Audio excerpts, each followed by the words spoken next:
You might have noticed, but I cut that bar out that I had to support the back of the truck, or the bed, and I just ground it down smooth. I'm probably just gonna fill that with a little bit of weld and grind it just to get rid of it. I sliced a little too far with the cutoff wheel, and I still gotta fill that in with weld.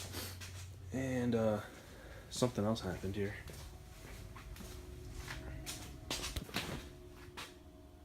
She got some new wheels.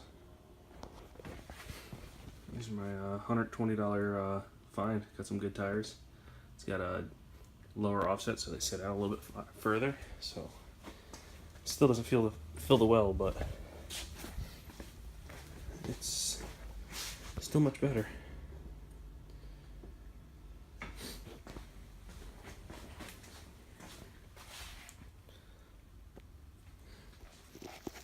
I'm back with another update. This is a junkyard score I had yesterday. 480E transmission out of a '02 Chevy Express van, or GMC Safari, or whatever the fuck you want to call it. 1-ton van. It's electronic 4-speed overdrive tranny that will mount to this. I just need, since this is, I don't want to buy a torque converter just yet. This has 6 bolts, so I'm going to need a 6-liter flex plate. And since this is the older motor, has a longer crank, so I need the non-dished flex plate.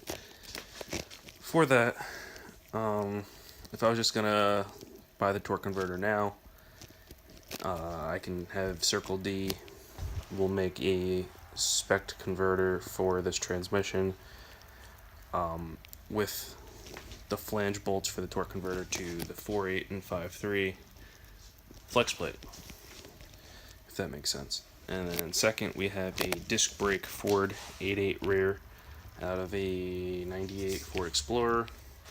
I just pulled the calipers off, brake pads, and rotors.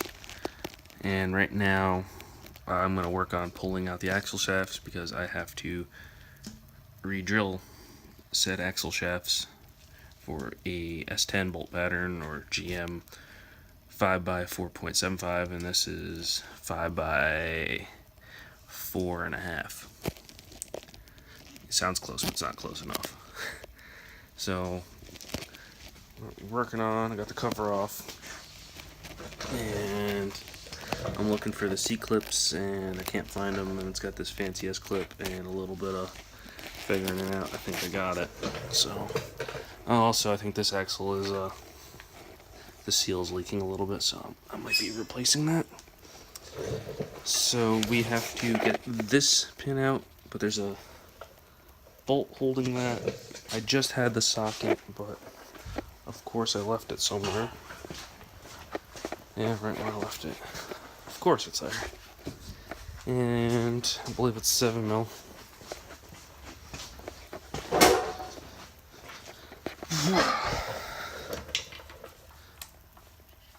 And it's not. Okay, so we'll find the right size. Okay, pretty much left in the same look of things. The axle shafts are out. Pull the C-clips. Just give you guys a quick update. I'm making a separate video. It'll probably be up after this video of re-drilling these axle shafts for the S10 bolt pattern. This is the Ford bolt pattern here, and now it has the S10 bolt pattern, and I re-drilled it using a brake drum as a template. Rotors are re-drilled, both axle shafts, the long and the short one. I believe after I get the tranny in, I'll be using this as a shifter. It's a part of an old horse harness. I might just make like a little bracket linkage to the actual shifter, and you just click it into drive, reverse, something like that. Junkyard had to cut this brake hose, ordered one of those. I also ordered a billet lower pulley for the power steering, so I was having clearance issues. It'll be 5.1 inches, I believe. Also ordered the correct size belt that they say is the right one, so that'll fit. One of my friends may have a flex plate I need. If not, Napa will have it, and that'll be $60, which is way better than buying a custom spec torque converter at the moment, because that's another $500, and that is not in the budget. So, gotta clean up this mess, all the drill shavings everywhere. I robbed the studs out of this S10 axle, and I'll be keeping the brake rotors. The axle going to the scrap pile. Need to put jack stands under the truck, and then I'll be working on ripping this axle out. It's probably just 8 bolts. I don't see any shocks anywhere, and maybe a brake line. Any brake cables are there. They'll be going in the trash also. So these are re-drilled. Brake rotors are drilled. I will clean up the axle shafts. I might see if Napa has a oil seal for the axle shaft, and just shove the axle shafts back in, and that's that. A little bit slow progress because I spent the entire day in the junkyard, but we'll be back to it pretty shortly.